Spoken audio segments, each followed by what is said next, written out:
इस सब के बावजूद साधु संत इतने सारे हैं, कुछ क्यों नहीं कर पाते? जिन महापुरुषों को करना चाहिए वो कर रहे थे। बागेश्वर धाम से भी एक जो है ऑनलाइन हवन करवाया गया था, आपने किया? नहीं, आप लोग कर रहे नहीं किया होगा ना, बात तो वही है ना। साधु संत तो कह रहे हैं ना कि गौ माता का पालन करो, साधु संत तो कह रहे हैं ना कि गौमूत्र का उपयोग करो, हम तो कह रहे हैं ना नित्य हवन घर पर करो, हम रोज कह रहे हैं ना राम कथा रोज पढ़ो। कोरोना था क्या, इनके ऊपर है करुणा, कोरोना और करुणा, कोरोना को नकार नहीं रहे हैं। आपदा आती है, भगवान राम के समय भी आई, भगवान कृष्ण के समय भी आई, आएगी। साधु संत हैं तो इसका मतलब ये थोड़ी कि विपत्ति नहीं आएगी। साधु संत गुरु जीवन में रहेंगे तो विपत्ति से लड़ने का बल आपके पास आएगा। गुरु जी बिल्कुल आपने सही कहा, विपत्ति आज लगभग सभी के जीवन में है, इस बात में कोई नहीं। साधुओं के खुद जीवन में भी है, जीवन में विपत्ति, लेकिन इसका जो एक दुरुपयोग होता है, क्योंकि ठीक है प्रदीप मिश्रा जी कर, और हमारी जो परंपराएं हैं, संस्कृति है, वो पीछे जाती जा रही है जी। तो क्या मानते हैं इन चीजों को? पाश्चात्य सभ्यता का बहुत ज्यादा प्रचार होना और हमारे आपके जैसे लोग सनातनीय संस्कृति की शिक्षा अपने बच्चों को ना देना, ये सबसे बड़ी भूल है। तो मोदी जी एक तरफ मोदी जी मन की बात करते हैं और आप हैं जो मन की बात जान लेते हैं, क्या अंतर है दोनों में? वो राजनेता हैं, ये व्यास गद्दी है। राजनीति से धर्म नहीं चलता, धर्म से राजनीति चलती है। हम अंतर्यामी नहीं हैं, हम कोई चमत्कारी बाबा नहीं हैं, हम एक साधारण से गुरु के चेला, एक साधारण से धर्म का उपदेश देने वाले एक बालक हैं। रही मन की बात जान लेना, भगवत कृपा हो तो इंसान कुछ भी कर सकता है, बस वही है। सवाल था कि आपने बताया कि आप सब ठीक है, लेकिन देश भर में अभी कोरोना की महामारी रही है ना, भीड़ जमा हो रही है, तो भक्ति और अंधविश्वास दोनों अलग अलग है, दोनों में जमीन आसमान का फर्क है। जल चढ़ाना अंधविश्वास नहीं है, रुद्राक्ष धारण करना अंधविश्वास नहीं है, तिलक लगाना अंधविश्वास नहीं है। हमारा फर्ज है, हमारा धर्म है। अंधविश्वास है टोने टोटके करना, हवन के नाम करना, अथवा फिर कोई पूजा करने से चमत्कार हो जाएगा, ये है। पूजा से सकारात्मक आती है, पूजा से कृपा होती है, पूजा से कर्म करना पड़ेगा, जो सफलता नहीं मिल रही उसका आशीर्वाद पूजा देगी, ये है भक्ति।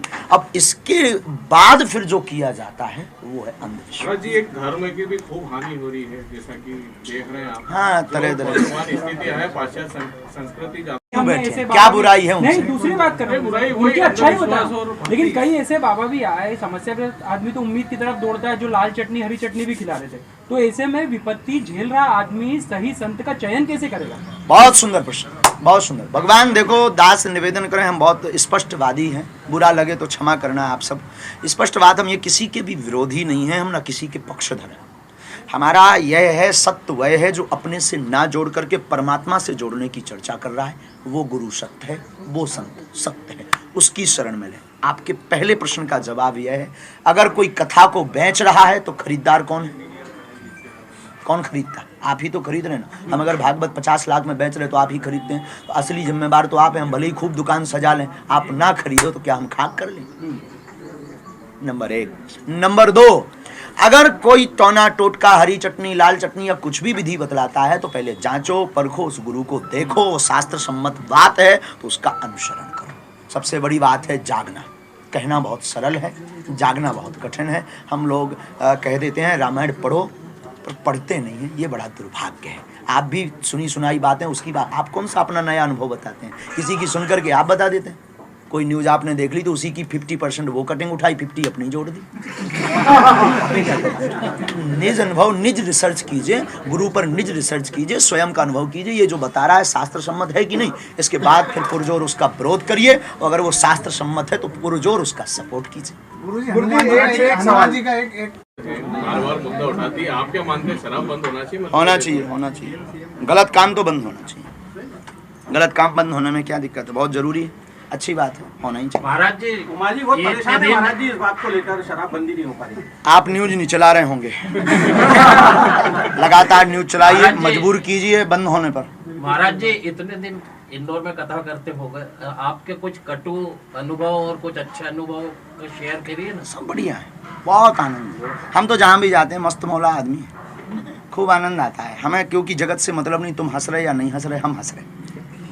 स्वांतः सुखाय तुलसी रघुनाथ गाथा भाषा निबंध मति मंजुल महातनोती। हमारी कथा आपकी प्रसन्नता के लिए नहीं है, आपको रिझाने के लिए नहीं है, हमारा दरबार आपके कल्याण के नहीं है, हमारा दरबार सनातन के कल्याण के लिए है, सनातन के प्रचार के लिए है, हमारी कथा निज आनंद के लिए है। अब वो हमें पर्याप्त मिल रहा है। अब आप क्या सोच रहे, आपको हमसे कितनी बुराई हुई, कितनी अच्छाई हुई, ये आपका विषय, it is your personal matter.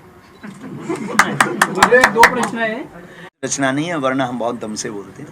तो एक कवि ने कहा था कि कलयुग में कहीं ऐसे पुण्य धाम नहीं थे, भारत की तरह धर्म के आयाम नहीं थे। रावण के खानदान के होंगे वो दोस्तों, जो लोग कह रहे हैं कभी राम नहीं थे।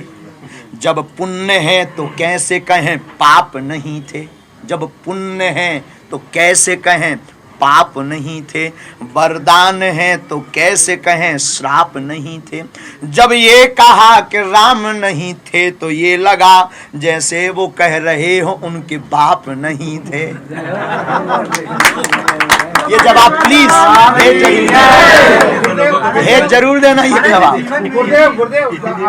अभी देश में ज्ञान जी जी, इस तरीके की हनुमान चालीसा के नाम पे राजनीति करना चाहिए। हनुमान चालीसा के नाम, देखो राजनीति अपना अलग विषय है, भगवान अपना अलग विषय है। भगवान को अगर राजनीतिकरण किया जा रहा है तो ये देश का और हमारा दुर्भाग्य है। भगवान राजनीति का विषय नहीं है, भगवान तो व्यास नीति का विषय है।